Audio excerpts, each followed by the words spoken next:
down, feel the ground beneath you, and let that support you as well. I invite you to relax your gaze, or if you're comfortable, you're welcome to close your eyes and begin to release the tension in your head, in your neck, in your shoulders. And then bring your attention to your inhales and exhales. We're not forcing air in or out of our lungs. We're just breathing and bringing that breath into balance so that our inhales are the same amount of time as our exhales. And we're going to relax into the rhythm of our breath. Try letting go of our thoughts or some of the other racing ideas in our heads. Just focus on that breath. So we're going to take one deep breath together as a group to the count of 4. So to begin, I invite everybody to exhale all the air in their lungs. Then begin to inhale, bringing air into your lungs to the count of 2, 3, 4. Pausing, holding that air in our lungs, and now exhaling deeply. 2, 3, 4. You are welcome to take a few more deep breaths on your own at whatever count is comfortable to you.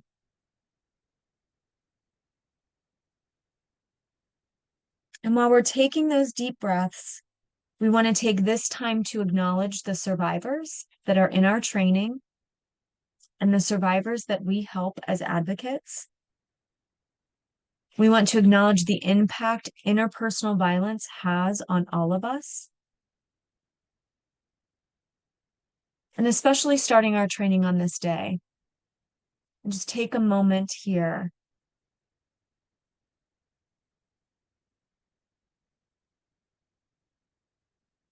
And with this acknowledgement, we want to commit to a gentle and honest conversation and dialogue as we learn together.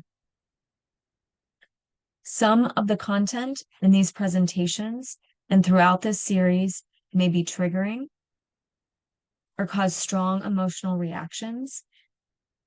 And we invite you to take care of yourself during this time and to come back to this breathing exercise if it serves you.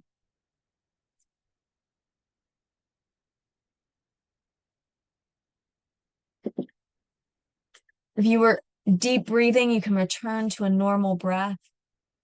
Just take a couple more moments here, just inhaling and exhaling.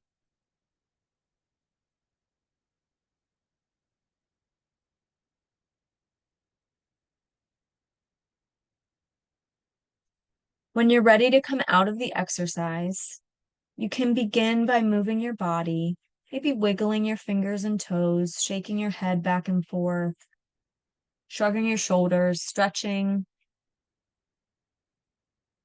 maybe bringing your arms up overhead and reaching towards the sky. And then relaxing into a position that we are comfortable but alert for the rest of our training.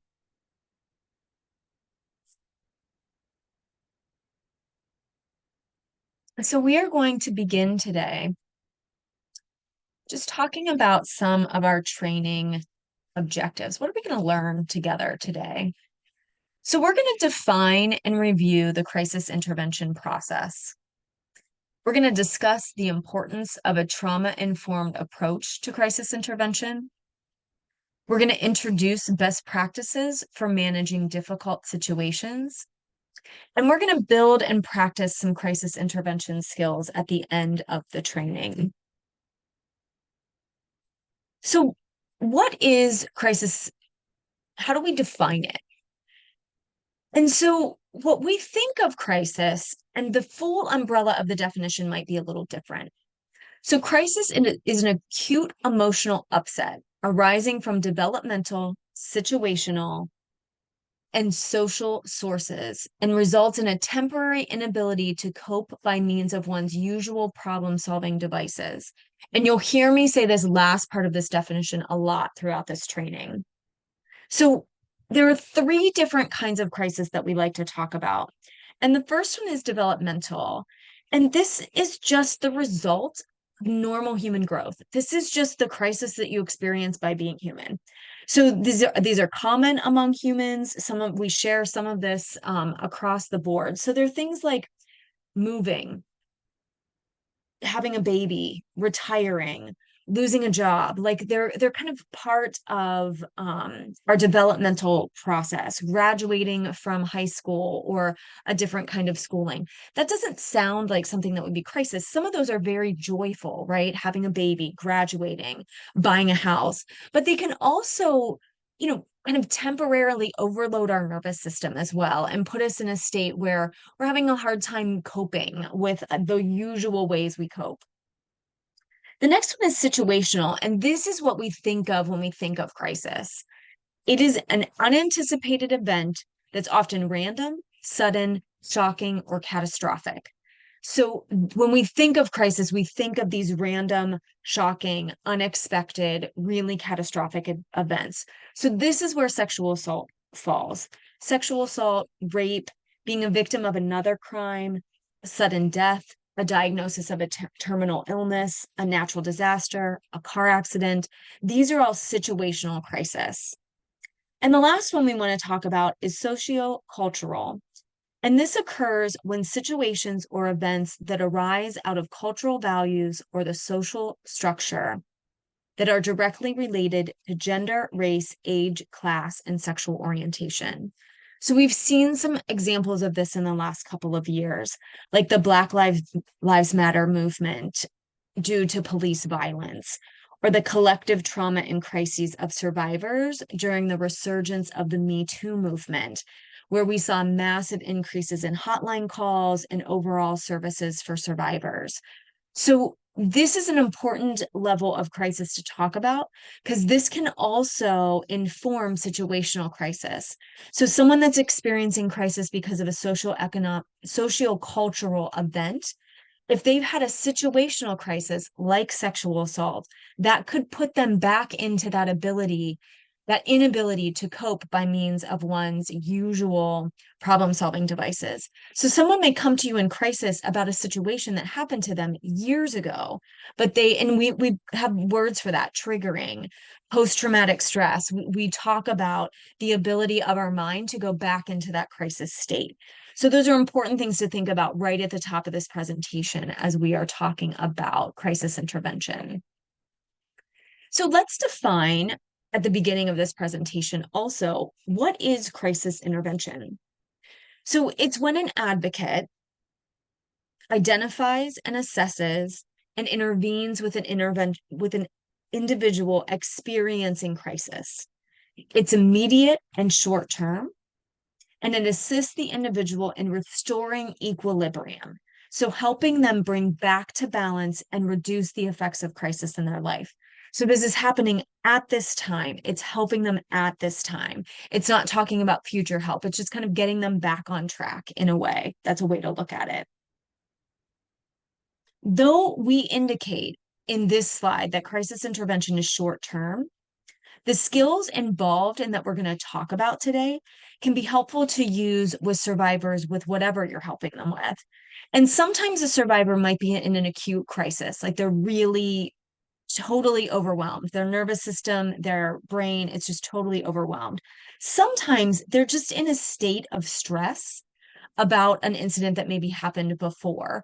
So they're not maybe totally overwhelmed, but they're very stressed. So these also help in those situations too. We don't have to wait for someone to enter crisis in order to use some of these skills and some of these concepts that we're going to talk about today. So oftentimes you will hear folks at MCASA or folks at your agency or others that work with sexual assault survivors talk about trauma-informed approaches. And so I want to spend a little bit of time with us talking about what does a trauma-informed approach mean? It's based on the recognition that many behaviors and responses, often seen as symptoms expressed by a survivor, are directly related to traumatic experiences that often cause mental health, substance abuse, and physical health concerns. You can see this right on the slide. So, what this is saying is that a lot of what the behaviors or symptoms or things that you're seeing come from a survivor of sexual assault are a result of their trauma. It's because they have experienced the trauma of a sexual assault. And so we look at these four main parts of trauma informed response, and any system or any protocol or any practice that claims to be trauma informed is going to have all four of these components present. So, first of all, we're recognizing the widespread impact of trauma and understanding the potential paths for recovery. Trauma has an impact, and there is a way to recover from it. So, that's the first R that we talk about. Then we talk about recognition. So we recognize these signs and symptoms of trauma in our clients, our family, our staff, and other folks involved in the system. And that leads us to the next R, and it allows us to respond by fully integrating this knowledge into our policies, our procedures, and our practices. And the last one is in this process of trauma-informed approach, we are trying not to re-traumatize the person when we're interacting with them. So we don't want to, ask questions or create an environment that is going to expound that trauma or put them back in a state of experiencing trauma. And this can happen in our systems. So that's why we need all four of these R's working together in order to have this trauma-informed approach. So let's clarify this a little bit more. So, what does this actually look like in your work with survivors? So, a trauma informed approach reflects adherence to these 6 key principles. So, instead of giving you specific practices and procedures, we give you these 6 guidelines. A way to think about trauma informed response is that you are building a trauma informed toolkit. Over the next 9 webinars and throughout your work with advocates and your continuing education way beyond these webinars, you're going to put different skills in your toolbox. And when working with a survivor in crisis, because each crisis and each sexual assault is different, you're going to pull out the skills that best fit that situation. Those skills, the actual things that you will be doing to help, should align with these 6 principles. So let's break them down a little bit. So let's talk about safety. So is what you are doing, that skill that you are doing, that thing that you are helping the survivor with, is that creating a safe physical and emotional space for the survivor? How can you promote safety for this individual? Are there ongoing safety concerns that you need to think about? Let's talk about trust and transparency. How can you build trust with this survivor? How can you minimize that re-traumatization we just talked about? How can you provide accurate information on the next steps and options, making sure they understand what's happening and what will happen next, and how they can decide what's happening and what will happen next? Is what we are doing and the way that we are approaching survivors peer support? So how are you showing that you're working with the survivor and not for someone else? How are you trying to make sure they understand that you're not trying to influence their decision, or you're not trying to provide advice or make decisions for them? Is there collaboration and mutuality in this process rather than compliance? Are you working on the survivor identified goals? Are you connecting them to the services and resources that they are most interested in or they feel that they are most in need of? Empowerment. So I love this word pairing, voice and choice, because it's very foundational to the work we do as advocates. So is this a positive interaction? Are we offering hope? Are we normalizing and validating the experience they had so they feel empowered to make the decisions that are best for them? Are we restoring their sense of control in the situation and relying on their voice and choice to lead the next steps? And then the last one talks about the cultural relevance. Are we as advocates recognizing historical and cultural trauma that that survivor might have faced or might be facing? and how that can compound the trauma of a sexual assault. So when we're looking at a trauma-informed approach, this is what we are letting guide us, these 6 principles. So when you're thinking about how you're approaching a survivor, is it in line with these areas? So let's talk about the intervention process. What does trauma intervention look like? And I have 2 slides here to talk about this, and they're really interesting because the first slide, there's a little bit of overlap. We try to kind of layer in the ideas and the concepts and the skills of crisis intervention so that they really start to sink in. So you'll start to see some information repeated.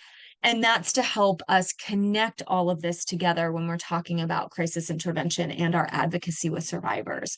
So these next 2 slides talk about the crisis intervention process, and they have 2 kind of interesting areas. So this first one's going to talk about kind of what the survivor is walking away with, like what the survivor should be experiencing.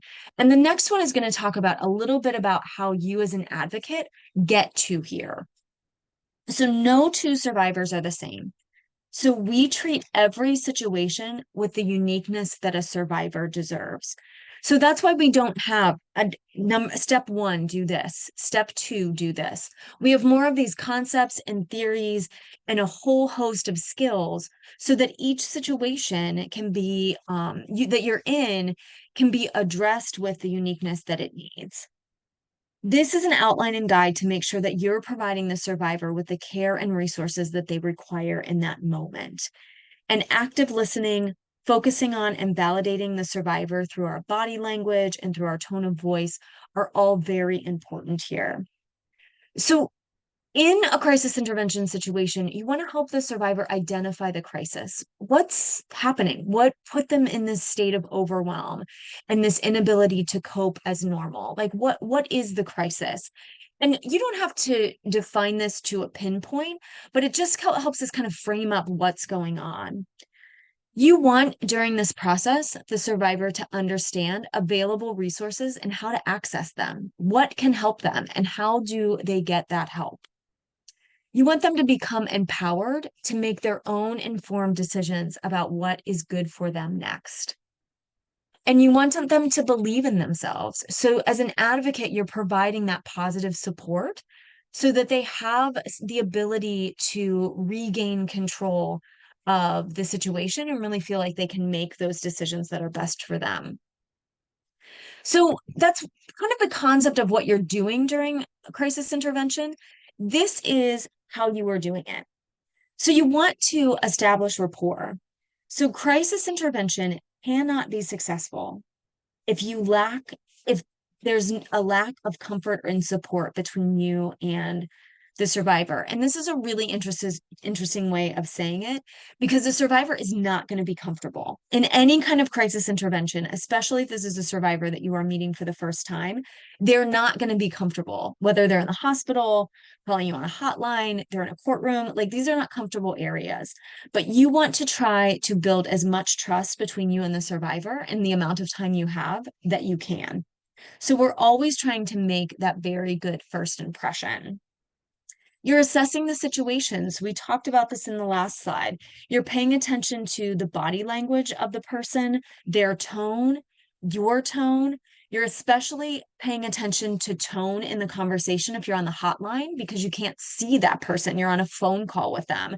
So you want to be kind of assessing where they're at, assessing whether the situation is acute or non-acute, which are fancy ways of saying, is this happening right now? Like, did something happen to them right now that put them in crisis?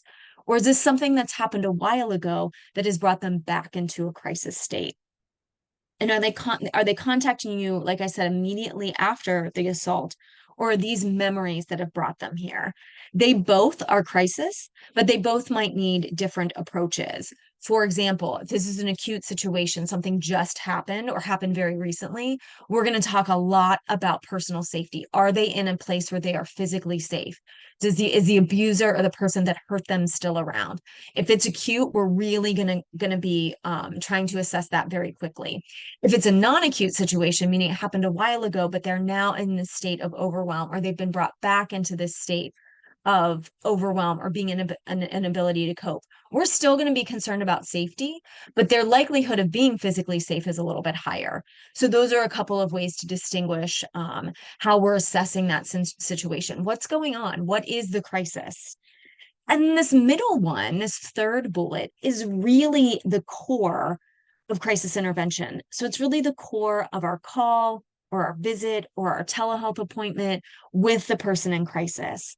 And we're going to use de-escalation techniques if necessary. And we'll talk about those a little bit later in the presentation. And get and empower the survivor to make the decisions that are best for them.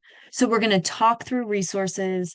We're going to create an action plan if that needs to be done or if that's going to be helpful.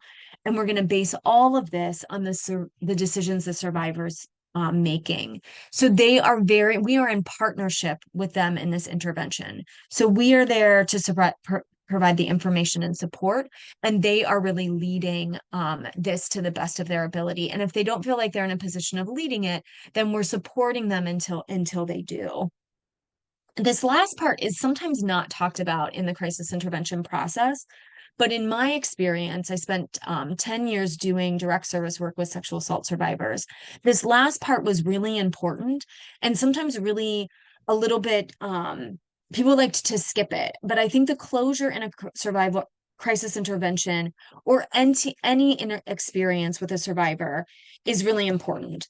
So in this closure process, you want to talk through the action plan if that was created or necessary, and make sure you have the correct contact information or resources provided to that survivor.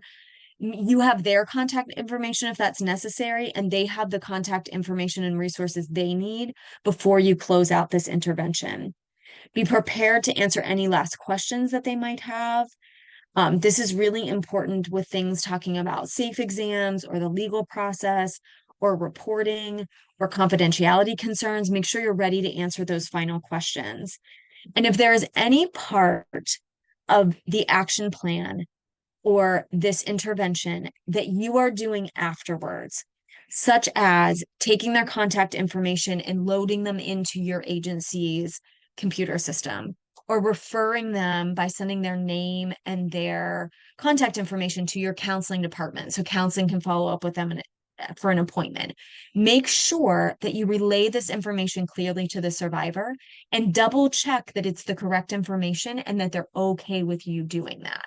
So that's a very important part of that closure process. So I want all of you to participate in this next part. And I'm actually going to drop the question I have for you in the chat. So what information, resources, or referrals may a survivor in crisis need? So we talked about the crisis intervention process really being about a providing information and support process. So what types of information and referrals might a survivor need? So I want you to drop that in the chat. I'm going to take a little sip of water and just a pause here while you do that. Oh, the chat is already scrolling. I'm also going to check for any questions. Thank you for those that introduced yourself. Please feel free to introduce yourself through the rest of the presentation. Just drop your info in the chat. And so these are great. Let me take a sip of water. These are great resources that you may be offering folks during a crisis intervention. So Danielle put suicide hotline. Absolutely. You want to have those resources at your agency, but also your partner agencies in your community available. They might need counseling, housing, relocation. So Will and Alexandra put those in. Housing and relocation are very important sometimes in crisis intervention. That ties directly back into that safety piece that we talked about.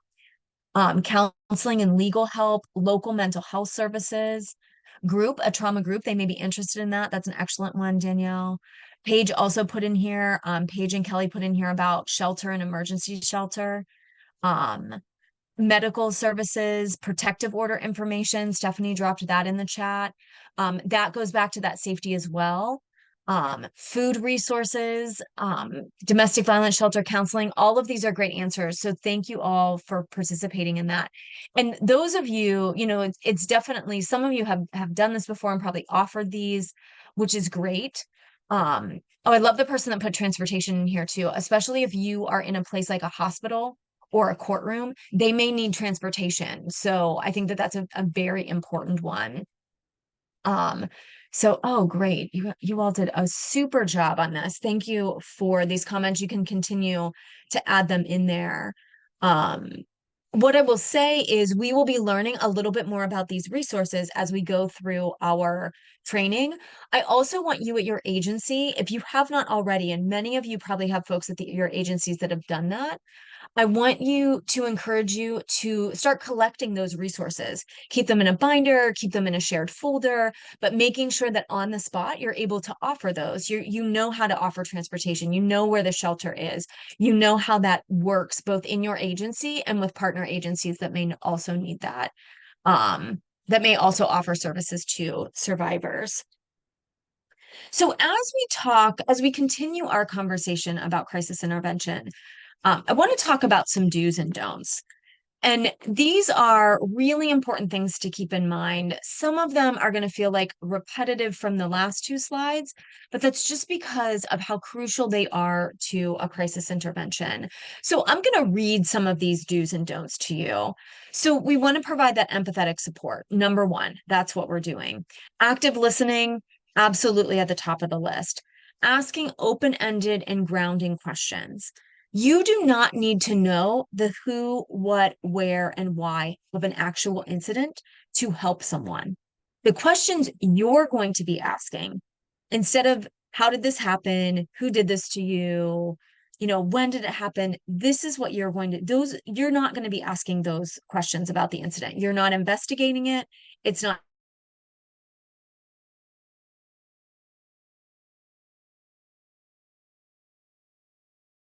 what can I do to create more safety for you? How do you want me to provide information on our resources? What can I do to answer any questions for you? Those are the open-ended questions you want to be asking. Paraphrasing and asking clarifying questions can be really important. And this can be even more important when you're over the phone. So you only have that one way, that listening form of communication with someone. What I will say from my experience, and some of you may also have had this experience working with survivors or someone in crisis, sometimes it's very difficult for them because of the trauma they experienced to explain things in a linear order or in an order that might make sense. Sometimes they'll talk in circles, sometimes they'll repeat themselves, sometimes their information will not line up in an order that makes sense to the person that's helping them. All of that's normal. That's all part of trauma. So for you to help understand, you can kind of paraphrase some things they've said or ask those clarifying questions. You need to be really careful here to make sure that your questions aren't coming off as judgmental. It's one thing to say, that was really confusing. I need you to make that clearer for me. It's a totally different thing to say, I want to make sure I understand. So is this what you mean? Like, is this what you're saying? Think about how you would phrase those questions to make sure they're supportive and not coming off as judgmental. You're asking the same thing, but we really need to go back to that empathetic support when we're paraphrasing and clarifying. And we want to make sure that we're not drawing assumptions here, that we're not assuming, but we're asking for clarity. Be comfortable with silence. And I have two pro tips here. If you are not comfortable with silence, sometimes silence is necessary in this crisis intervention so that everyone can absorb what's going on. And especially the survivor can kind of let some information sink in and then have some time to think about what they might want to do. So it's important for us to be comfortable with this silence. My two pro tips are if you are not comfortable with silence, and I totally understand this, you need to practice it. The next time you have the urge to talk, to fill the air with noise, which is its own response to maybe trauma that you have experienced or anxiety that you have felt in the past. This is no judgment. I also sometimes can be really uncomfortable with silence. The next time you have the urge to do that, though, stop, take a couple breaths or two, a couple deep breaths, and don't fill the silence and see what happens. Or wait a minute and allow there to be some silence before you move on. The other pro tip is if you are at a point where you think that that a pause or some silence might be helpful, or there's just kind of naturally happened, you can name the silence in your crisis intervention and say, why don't we pause here for a little bit and just, allow some time to think or to kind of reassess, and I'll just be here when you have questions or you want to start talking again. It's okay to name the silence in a crisis intervention too. Sometimes that can help take some of the awkwardness out of it or the pressure to fill the gap with noise, and just kind of allow everyone to take a deep breath and enjoy some silence and try to use that time for a little bit of processing. We want to assess safety and practice cultural responsiveness, which we talked about in the last couple of slides. And we want to recognize the strength, independence, and ability of the survivor to make their own decisions. We're not making the decisions. We're not providing advice. We're recognizing their strength and independence. And we may need to verbalize that to them. They might not be in a position where they're feeling particularly strong.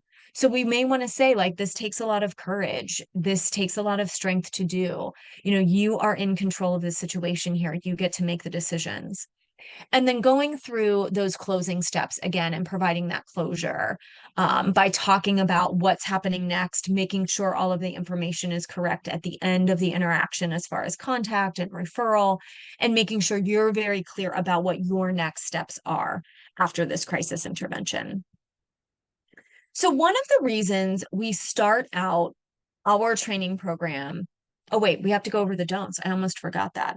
Oh, the don'ts. So there are several things that you really want to stay away from when you are in a crisis intervention situation. And some of these I talked about already with the do's, but we don't want to ask victim blaming questions, particularly the question why. If you feel the word why coming out of your mouth during a crisis intervention, you really need to take a minute and think about that question, think about why you need to know that information. You may need to ask a why question during a crisis intervention, but it's very unlikely. Usually those questions are victim blaming. So be really careful with your language around asking questions.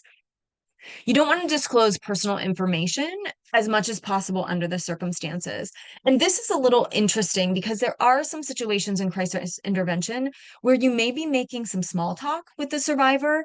And I know that might seem counterintuitive at this moment, but for those of you that have done legal advocacy or hospital advocacy, some of that advocacy can take a very long time. Like a hospital visit for a sexual assault forensic exam can take hours. And sometimes it's just you and the survivor sitting there for a really long time together while you're waiting for other folks involved in that process to arrive on scene and begin more of that process.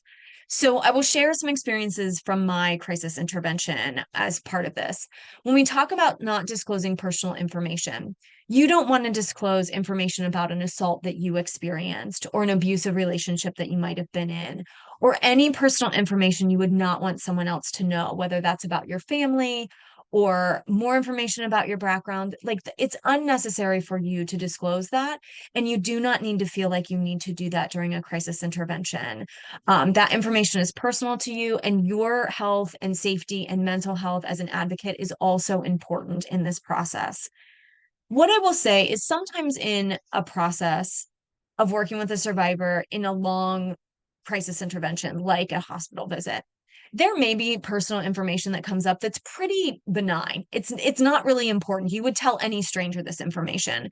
And it's in the process of building rapport or creating a little small talk to pass a little time, if that is where the survivor is comfortable. Some survivors don't want to talk and they would rather just sit in silence until the process begins. That's totally fine. Some of them are nervous and they're kind of nervous talkers. And so they may be engaging you in conversation. So things like if they see like on your keychain that you have a picture of like a pet, they may ask you about your dog. If you're comfortable talking about your dog, that personal information is not going to hurt this crisis intervention. They may ask you questions about your favorite TV show, or they may ask you questions about your phone and how you like it. Any of that you're comfortable sharing in those long, long periods of time, are probably fine as far as personal information. It is the stuff that is deeply personal about your history, your abuse, your assault, what brought you to the work of sexual assault advocacy.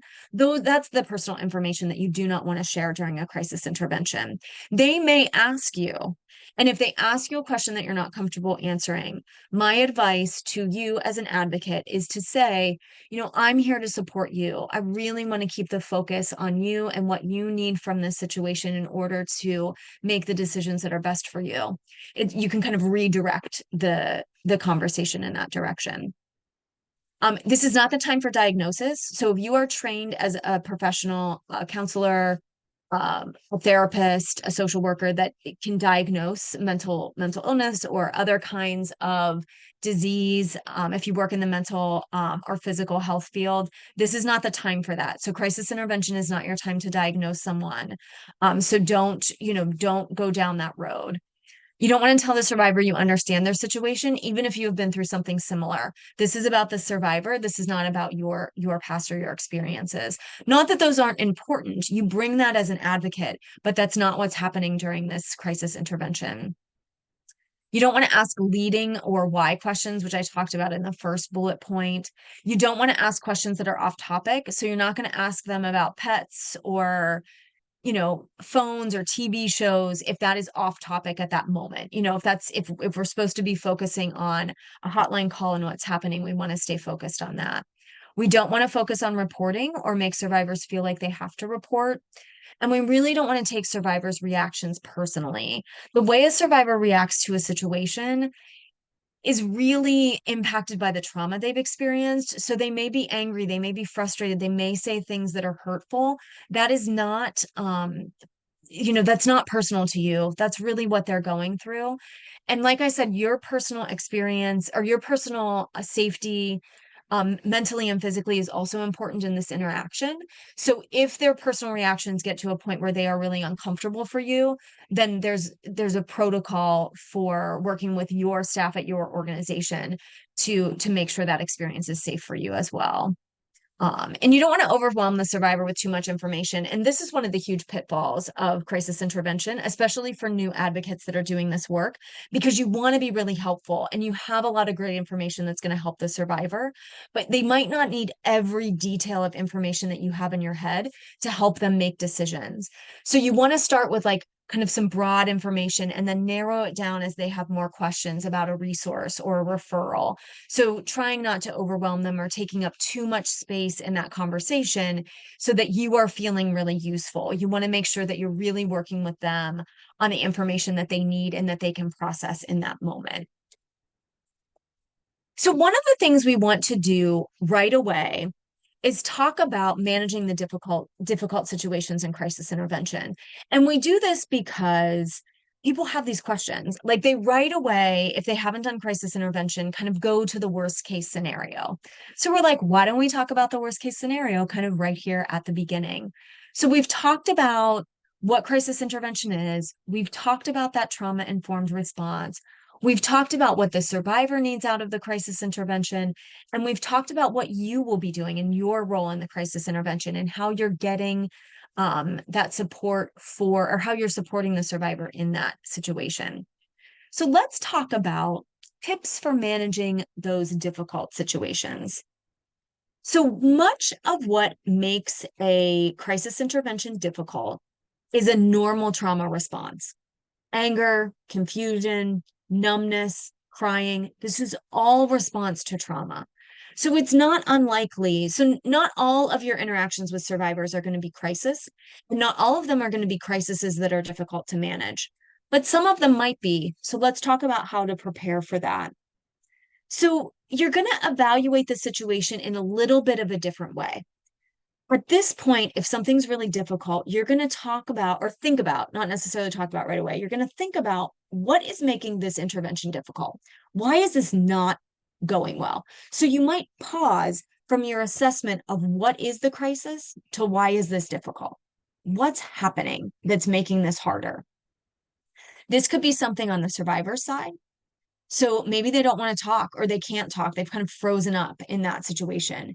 Maybe they're crying. And by crying, in my experience as an advocate, I had several instances, and it was really challenging, mostly when I was doing hotline work, like over the phone, where they were crying to the point of they could not speak.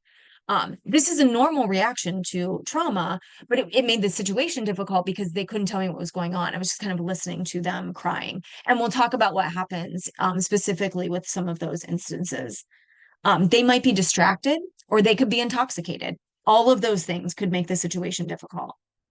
Sometimes it's difficult because of something going on your end.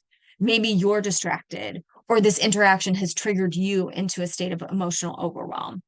And sometimes it could be both. There could be a bad connection, like a bad phone connection, or you could be in an environment that is really noisy and really distracting, where you can't hear them well, or you're both distracted by something else that's going on, like maybe a television in a background, or maybe you're in a busy waiting room at a hospital, and that's going to create some difficulty in the situation. So once you've tried to assess and figure out why this is difficult, you want to work with the survivor to solve the problem.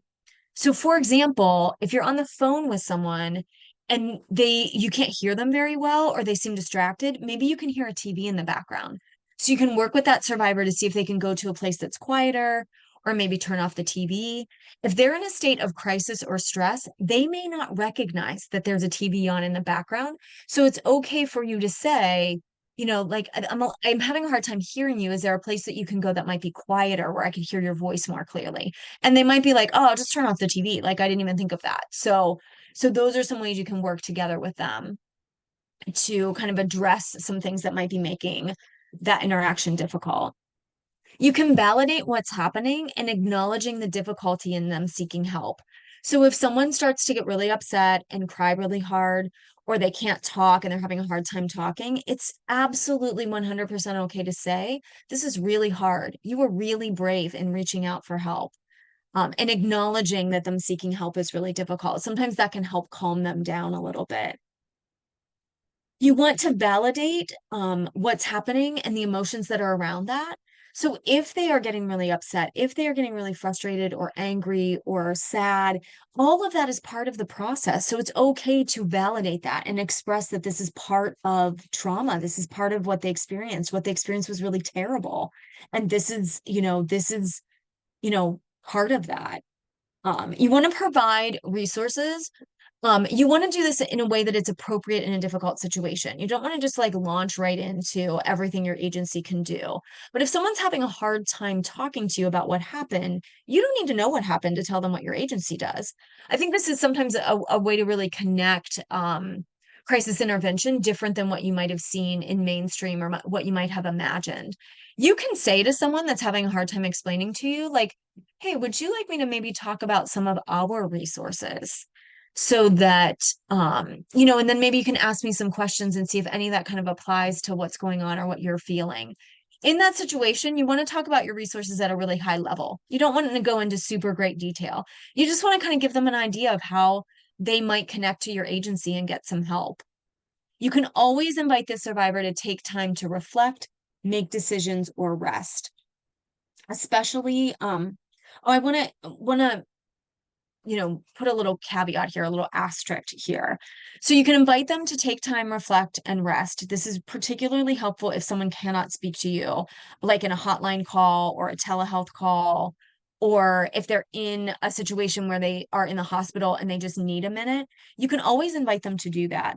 I will say, with the exception of a sexual assault forensic exam, which you will learn about at the end of this week, they have time to think and make decisions.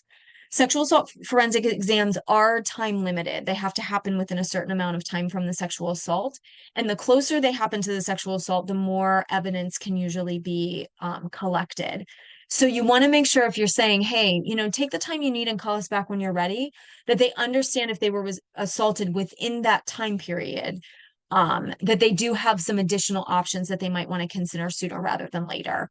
And that information will come later on. I don't want to overwhelm you. This is a good example. I don't want to overwhelm you with that information now and get distracted from the crisis intervention part.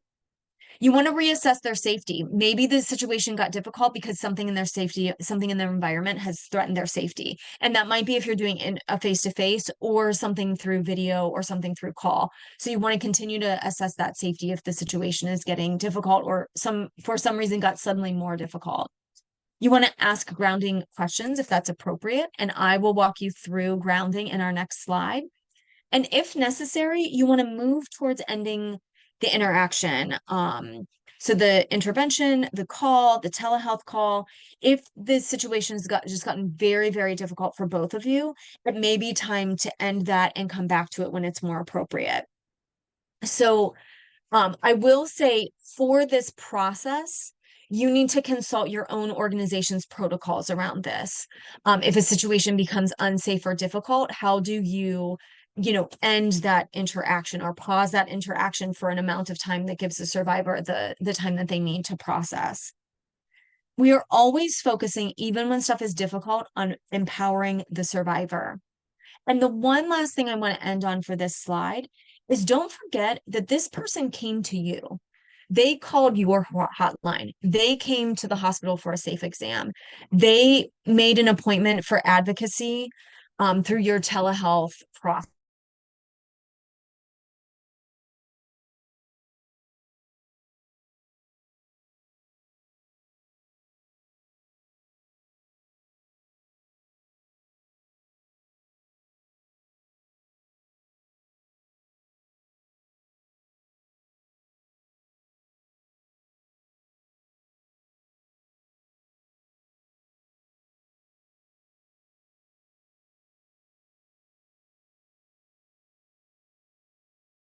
to you when they can engage in more information gathering or more help from your agency. So let's talk a little bit about grounding. And while I'm doing that, I invite you to put any questions in the chat. And once I get through grounding, I'll take a pause and look for questions or comments from the group about difficult situations or grounding. So, at its core, the definition for grounding is bringing yourself or someone else into the present moment through physical or mental stimuli. So this is one of my favorite slides to present on in all of MCAS's presentations, because I think that these techniques can be really useful. They are not new, but a lot of people for the first time have heard about grounding because of the pandemic that we all went through and are still in the midst of now even. We've heard people talk about this a lot more in the last couple of years, and I think that's been helpful for our field as we explore ways to use these techniques with our survivors.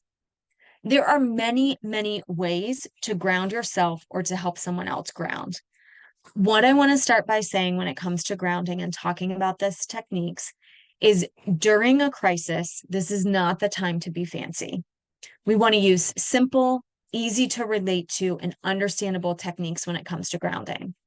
So, if you are a big fan of pranayama, or you love to do alternate nostril breathing, or you're a Kundalini yoga expert, I get it. I love those things too, and I try them in my own life.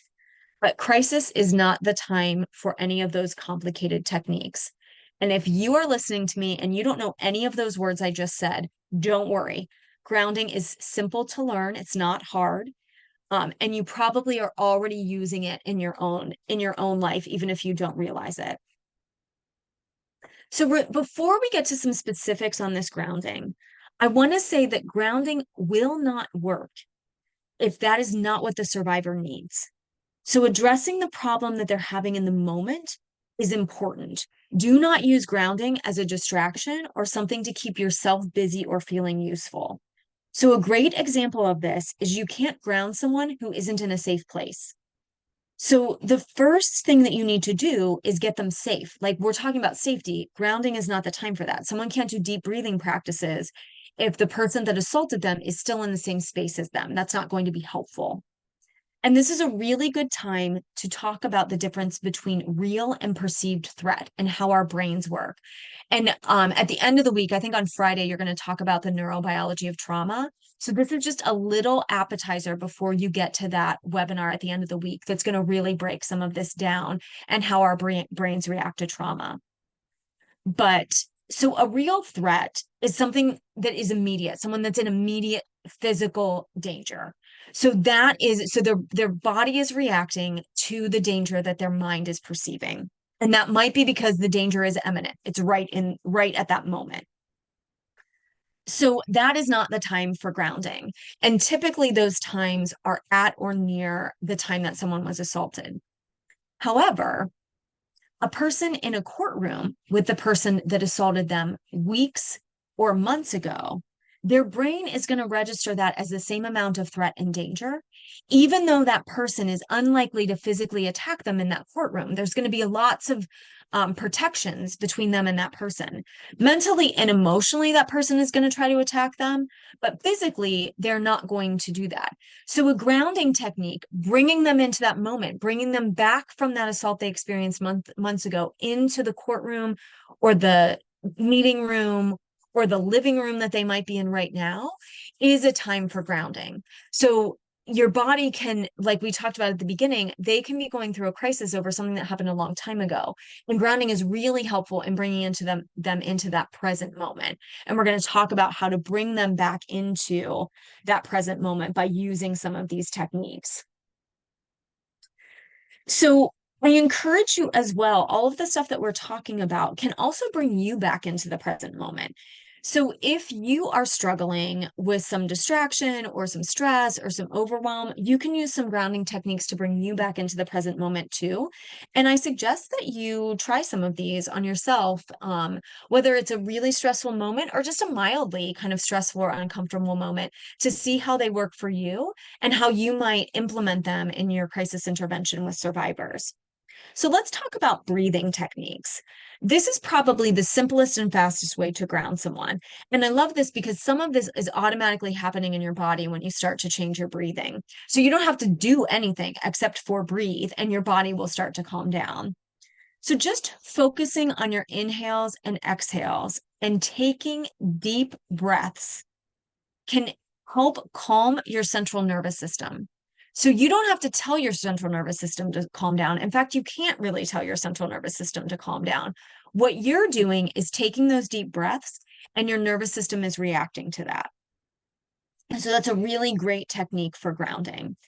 If you're breathing deeply, it's helpful if your inhales and your exhales are the same length or the exhale is longer. This is a way to enhance that calming down of your central nervous system. And often during the day, our breathing gets a little bit ragged. It can get kind of ragged and shallow. So taking that pause to fill our lungs completely and exhale our lungs completely can really be helpful in calming us down and bringing us into that moment. I have a couple of pro tips here for you that you can put in your crisis intervention toolbox. Don't tell a survivor to breathe. Telling people to do stuff is usually not very helpful. And you may know that from your own experience. We don't like to be told what to do. So instead of telling them to take deep breaths, changing that language and inviting them to take deep breaths with you changes that dynamic. They may say no, or they may not be physically capable of doing it. They may be way too overwhelmed and not able to use that coping technique. But telling them is not going to make it better. Inviting them to take deep breaths with you will help. And deep breaths never hurt anyone. Like, taking deep breaths is a good idea. And I think for those of us that have had experiences where we weren't able to take deep breaths because of an illness or because of emotional overwhelm, we know how important those can be to regulating. The other thing I would say, invite them to take deep breaths with you. And it's helpful if they can sense your breathing through one of their five senses or a couple of their five senses.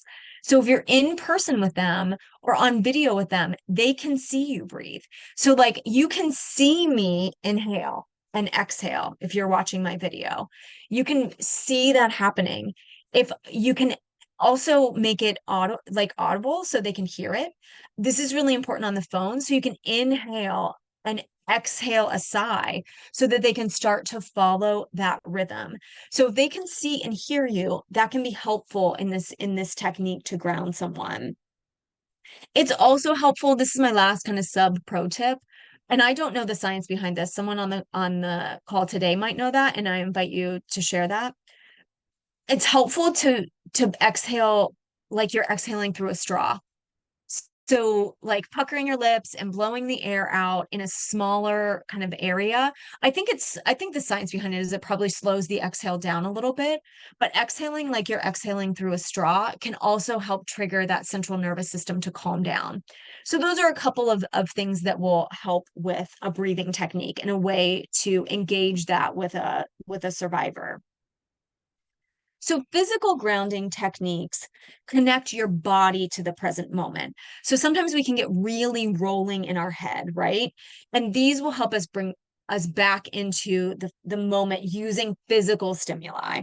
So, this grounding is what you most often see on TV, like TV or movies or other ways of this is ways for them to convey that someone's physically grounding. So you'll see someone in a stressful situation go into the bathroom and wash their hands and splash cold water on their face. That's a physical grounding technique. It brings them back into that moment. It gets them out of their stressful mind. If anyone's seen the movie Die Hard, there's a scene towards the beginning of the movie where the main character takes off his shoes and he squishes his feet into the carpet. And this brings him into that physical moment. That's what it's designed to do. I recently heard about a documentary Zac Efron's involved in where he takes off his shoes and he's like walking on the like ground, like in the grass to try to bring himself into, I think he's trying to fight jet lag, but I think bringing himself kind of physically and grounding him into his new time zone. So you can ask folks to put their feet on the ground. You can ask them to feel the ground support them.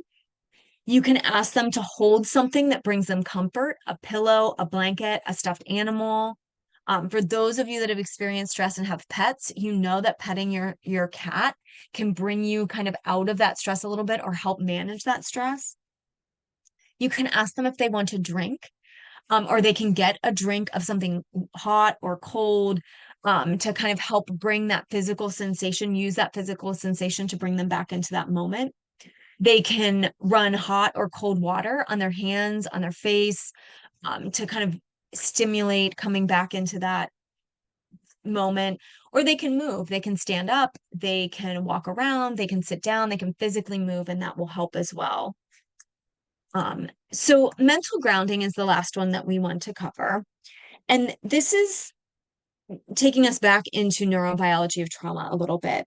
So our brains are amazing and they're very creative and they want to protect us, especially if we've experienced acute severe trauma. So you will learn about this, like I said, at the end of the week. But to talk a little bit about it, these we can also use our minds to bring us back into that present moment. If we've been triggered or we're experiencing some post-traumatic stress or uncontrollable thoughts of doom, like if all of that's kind of happening or any of that's happening, we can use mental grounding to kind of break that cycle and bring our brain back into the present moment. So a couple ways to do this are with the safe statement, or sometimes called a mantra. And a safe statement is just something you repeat out loud or to yourself. So survivor can repeat something out loud or to themselves that brings them back into that moment. So a couple of examples of that are things like, I am safe, I'm okay now, no one can hurt me here. They can come up with their own, or you can offer them one as well that they can kind of use or adapt to what works best for them. If you have a safety statement or mantra that you have suggested survivors use, please feel free to drop that in the chat. Help everyone build that toolbox by writing some of those down or remembering some of those that they can use at a later date. You can ask someone to say the alphabet forwards or backwards. Anyone that's ever had surgery where they've gone under anesthesia, the anesthesiologist will often ask them to do this. That has no medical concept except for it relaxes their breathing, it brings them into that present moment, and it helps them before that surgery go into the state that the doctors need them to do that surgery. You can recite a poem. Folks can recite scripture or prayer. And the last one is interesting because it's kind of double. Singing can also help bring someone back into that present moment. And it's double because singing involves breathing. So you've got a breathing technique and a mental grounding technique in one for singing. Obviously, there are lots of people, myself included, that aren't comfortable singing, so that would not work for me. But someone that is comfortable singing or loves singing, that might be really, really helpful for them. So I'm going to pause here and check the chat for any questions. Take a sip of some water. And then we are going to finish out the last section of our presentation. So please feel free to drop any chats or comments, any comments or questions in the chat. While I take a look at some of them, it looks like, when we were talking about people asking questions, so Yesenia put in, what would you do? That's a common question from a survivor. And that is in the tip I gave applies there too. Let's, we really want to focus on you. This is about you. This isn't about what I would do. I don't know. This is, let's bring it back around to them. Oh, Michelle asked a good question here that I want to address. Oh, it says that you guys couldn't hear me for about a minute. So I apologize. If you still can't hear me, um, let me know, but hopefully that has resolved itself. So Michelle asked about not telling the survivor that you understand. Does that include, like, I understand when they describe or explain an event? So yeah, Michelle, if you understand what they're saying, you can absolutely use that phrase, I understand. Um, or any version of that, like I understand. If you don't want to use understand, you can say I see. um and it's probably good to understand, to like qualify that, say like, oh, I understand what you're saying, or I understand what you said. Like, it's probably good, instead of like I understand how you feel, is to keep that language to what you understand. Like, I understand what you're saying, or I understand what you just described, or I understand your question. So make sure if you're using the statement, I understand, you're saying what you understand. So it's not misinterpreted of them being like, I understand how you're feeling. I think in the sentence, I understand how you're feeling, to a survivor, the important part that we want to avoid is how you're feeling. We don't actually know exactly how they're feeling. They might be describing it. We might be kind of trying to understand how they're feeling by how they're acting, but we don't actually know. We do understand what they described, or we do understand the question that they ask. If we understand those things, then I think that's okay. So thank you for bringing that question up. Oh, I'm getting a thumbs up on hearing me. So excellent. Great. All right. So there are some other questions that Alyssa is addressing in the chat as well. So please continue to keep those coming. And we have a couple more slides. This slide, I think, is so crucial. And I really want us to spend a little bit of time here, and then we're going to talk about some specific advocacy. So after a crisis intervention, this is really important for you to assess where you are at. How do you feel after this intervention has happened? So after you are no longer working with the survivor, are you stressed? Are you proud? Are you sad? Are you relieved? Where are your emotions? You want to find out where you're at and what you need to do to really close out this experience for yourself. So you want to appreciate yourself for what you were able to offer to the survivor. And if you experienced some strong emotions of judgment towards yourself, which is going to happen, that could happen, and how you handled the situation, it's okay to reflect on that and maybe see how you would handle things differently, or maybe do a little bit of self-reflection and research on something that you would have available that might be better for the next time that you have a crisis intervention. It's okay to do a little bit of that, but I want you to put a time limit on it. Say 10 minutes, 15 minutes. And after that, you want to let it go. You don't want to ruminate on it. You don't want to beat yourself up about it. You want to appreciate what you provided for that survivor, prepare for the next time, and then move on the best you can. In order to do that, you need to exercise good short-term and long-term self-care. So after a crisis intervention, you might need to do a little self-care on yourself. This might be at a situation where you can't rely on your normal self-care. So, for example, you were at the hospital with a survivor because you do hospital advocacy. You come home, it's 2 a.m. Normally, for self care, you'd take a walk, but at 2 a.m., you don't feel comfortable taking a walk around your neighborhood, or you need rest and not taking a walk. So, what might you do instead? Maybe you take a shower. Maybe you make yourself a hot cup of tea. Maybe you do some stretching in order to kind of physically move some of that stress out of your body. So you want to think about what some of those short-term self-soothing and self-care techniques might be after a crisis intervention. And it's really important for our long-term crisis intervention or our long-term self-care so that we can be prepared for those crises. If we are not taking care of ourselves when we are confronted with a crisis intervention situation, we're not going to be our full selves to be able to work with that and handle that if we don't take care of ourselves in the long term. So let's talk a little bit. I'm going to go over these next slides briefly so that we have some time to do some scenarios, but you will get this in the slide and it will be in the recording as well. So if you're doing one of these types of advocacy and you want to spend more time with these slides, you're going to have the ability to do that. So we're going to talk about 3 different kinds of advocacy: helpline, hospital, or in-person advocacy, and legal advocacy. So these are a couple of bullet points to keep in mind if you are working with someone on a hotline. So if you're providing hotline advocacy, or if that's escalated and you're providing crisis intervention over the hotline. You're assessing that safety, which you're doing with everything. You're listening to that survivor's story. You're prepared to provide resources and answer questions. You're reviewing the information at the end of the call. This is really crucial because this might be the first interaction this person has with your agency. So you want to make sure that the end of that call it leaves them in a place where they feel like they have gotten at least something of what they've needed, what you've been able to provide.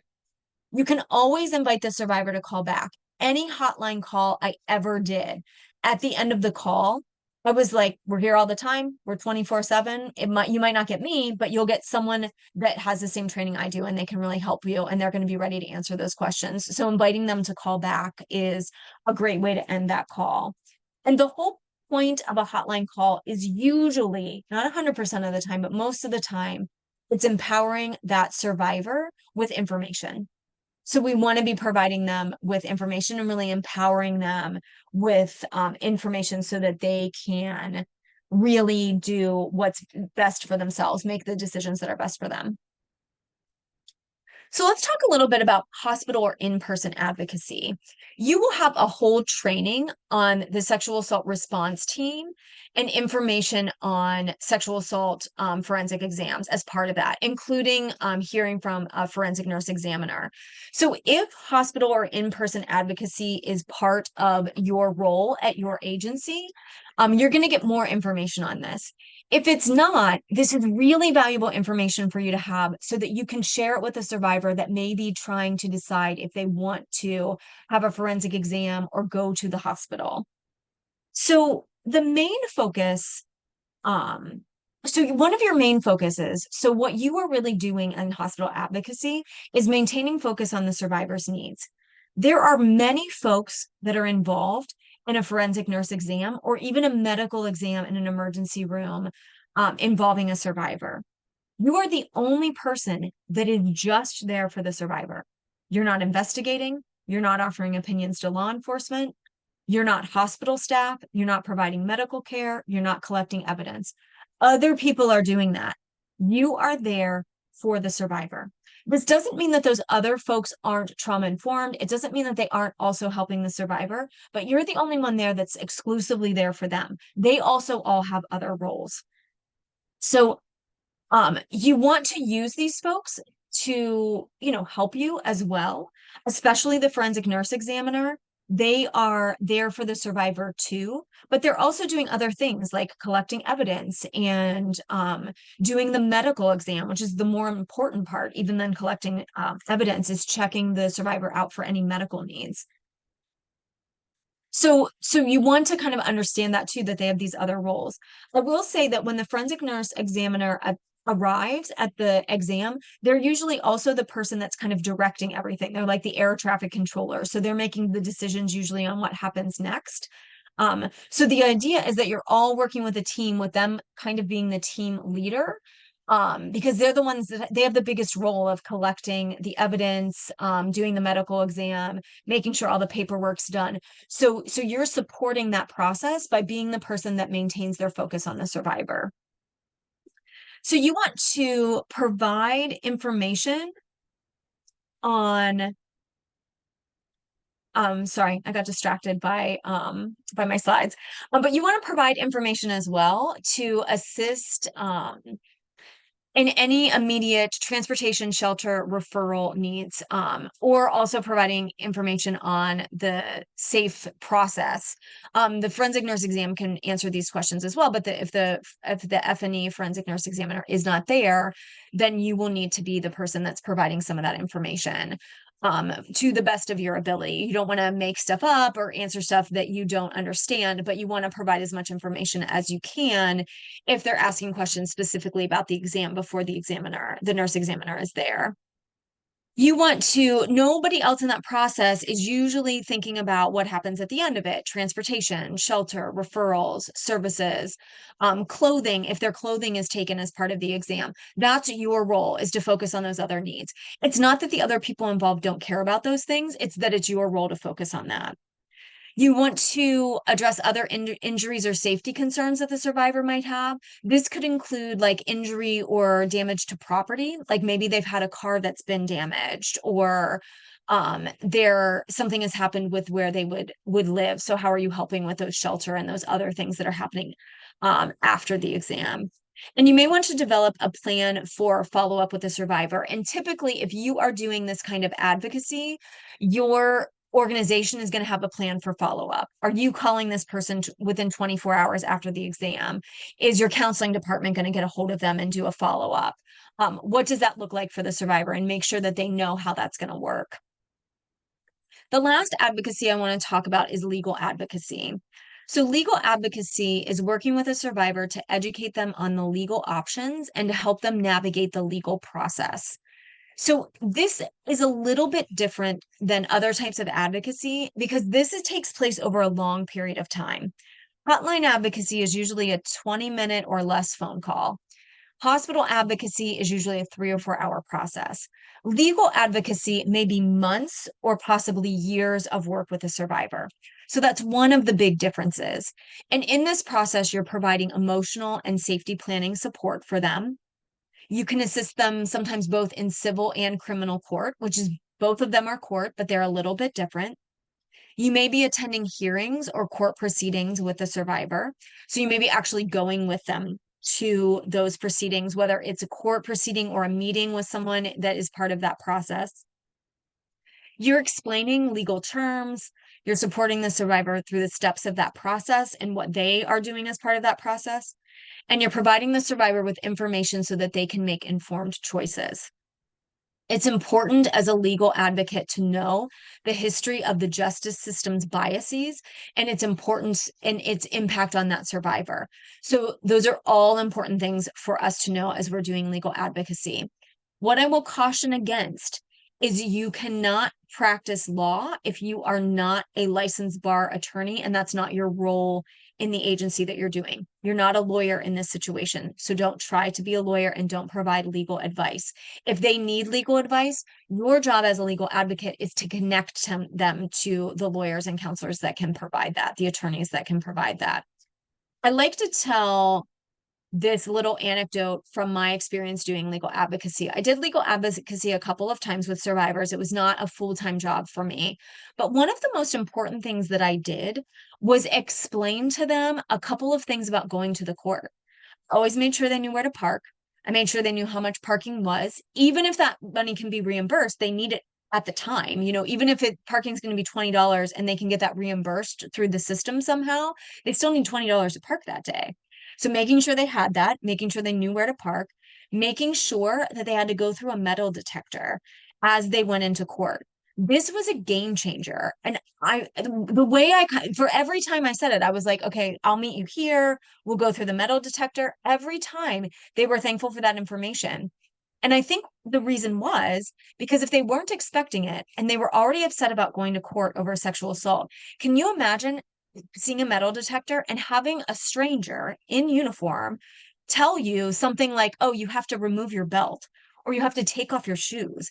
That could be traumatizing to someone being told to remove clothing on their way to a hearing about a sexual assault. So we want to think about all of those things that we can do and the information we can provide to survivors to try to help them wrap their brains around what this process is going to be like. And that can be a really important role of a legal advocate. Legal advocates do much, much more important work than telling people where the parking garage is. But that was one of the things I wanted to share because those details can be really important to a survivor that's never gone to court before, that's never had this experience and is really, really anxious about it. So this next part, we have time to go over at least one scenario. And I think this is really important. And I want to invite you all to engage at the level you feel comfortable in answering these questions that are part of a scenario. So I do want to give a little bit of a warning here. Though these scenarios are not personal, like this isn't something that someone we know has experienced, they're general based on our experience working with survivors, they could bring up some emotions for you. So just know that that's what's happening next in this presentation. So the first one I want to talk about is advocacy in a hospital. So we gave a couple of examples of what that might look like a couple slides ago. But let's say that you are working on as an on-call victim advocate and you receive a call from a local hospital that a survivor is requesting an advocate during a sexual assault forensic exam. When you arrive at the hospital, the survivor is clearly distraught and very anxious about the exam. As the exam proceeds, you can see that the survivor is visibly uncomfortable as more invasive swabbing begins. She stops the forensic exam, or she stops the nurse and asks if she can have a few minutes to speak with you. And she's not sure she wants the exam to continue, but she's worried if she doesn't complete the exam, she may not have enough evidence to start a case against her perpetrator. How would you, along with the support of the forensic nurse, offer Jane support during this scenario? And what options are available to Jane during this forensic exam? If you've never done any of this before, please don't feel like you have to know all the answers, but are there any things that are coming to mind after our presentation today about how you would support the survivor in this circumstance?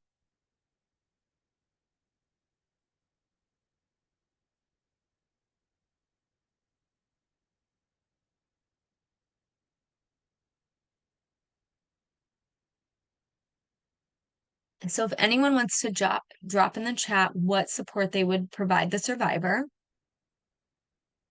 So Kelly asks, I would ask if it's appropriate to hold their hand during the exam and talk them through it. I think Kelly brings up an excellent point here. Um, Survivors have had their body violated. They've had someone touch it without their permission. So anytime you would even want to be near a survivor, even sitting next to them, asking permission to do that allows them to decide and empowers them to be in control of the situation. And I had both experiences when I was in the hospital. I did a lot of hospital advocacy, and sometimes I'd have folks that would want to give me a hug, and sometimes I'd had folks that would want me to sit across the room, and I would just ask them, not take it personally, and go from there. I will tell you the time that they wanted to hold my hand in exam was during the administration of medication. Forensic exams include medication to prevent or treat STIs, and it's a shot usually. And so that's when they wanted to hold my hand or get that kind of support, and I was able to offer that to them. If you're not comfortable with that yourself as an advocate, just don't offer it, just don't talk about it. Asking them what they need.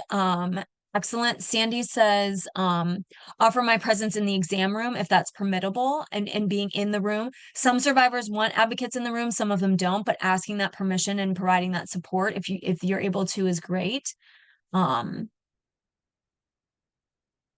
think, Danielle writes, asking them what you could do to help. Absolutely. 100%. I think that that's totally good. You want to give them the ability to decide what happens next for them and kind of talking through and giving them that support. Get everyone out of the room temporarily. Um, if they'd like to do some grounding, excellent. Edgar is talking about doing some grounding techniques that might be really helpful in that moment.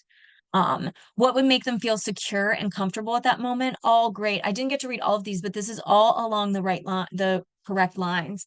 What I would say, just as a tip for sexual assault forensic exams, in some of those exams, they don't want survivors to do things like eat, drink, go to the bathroom, or shower. That doesn't mean that at some point in the exam they couldn't drink if the nurse is done with that part of the exam. So possibly also working with the nurse to see if there's something at that moment that maybe at the beginning of the exam would make them feel more comfortable. Like maybe they had a hoodie that they had to take off at one point.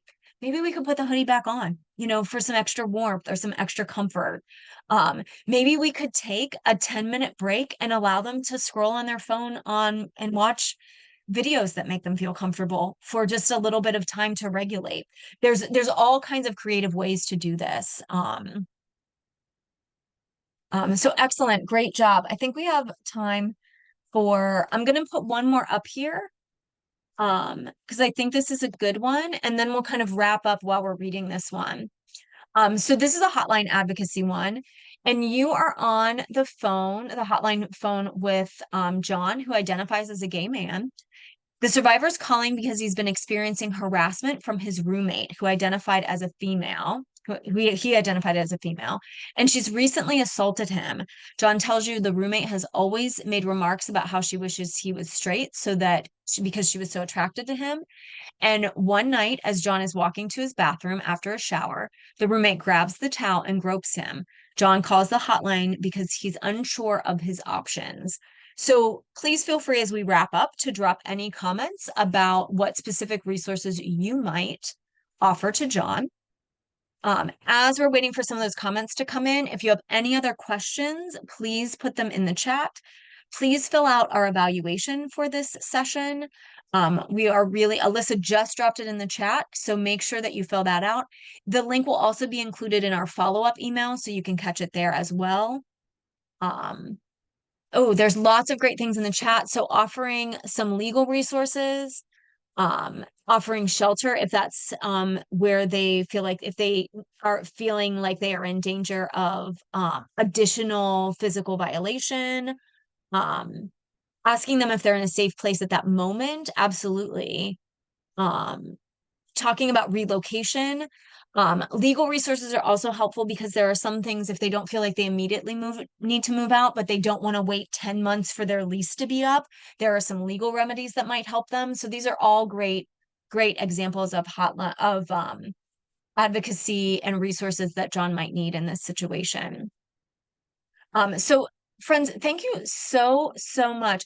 I want to read Kelly's before we move on. Support and validate, because men may feel that reporting to a sexual assault or abuse line is not common for them. But we have worked for a very long time now to make sure that our resources are accessible to everyone. But there still is, because they started, 40 years ago as women's shelters or rape crisis hotlines, there still is that barrier for men, LGBTQ folks, and transgender folks, and gender nonconforming. So we want to make sure that we're always validating that our services are for everyone. So I am going to pop up this last slide. Oh no, I'll go back to the beginning slide actually. Forget all that. I'm just going to stop sharing because you're getting these slides anyway. So any other questions that folks have? Alyssa, if I missed any questions in the chat, let me know. Please fill out, like I said, the evaluation. And this concludes your first session of the Sexual Assault Victim Advocate Training. Thank you so much for joining us. We will see you again tomorrow, same time, same length at 10 o'clock. In an unusual set of circumstances, I will also be joined by one of my Sexual Assault Legal Institute co-workers, and we will be presenting together. Normally, I don't present back to back, but I'm excited to be doing that with you all this week. And then after tomorrow, you'll get lots of other MCASA staff presenting. So enjoy the rest of your day. Thank you so much for being here, and I will stay on for questions for a couple more minutes. We will see you all tomorrow.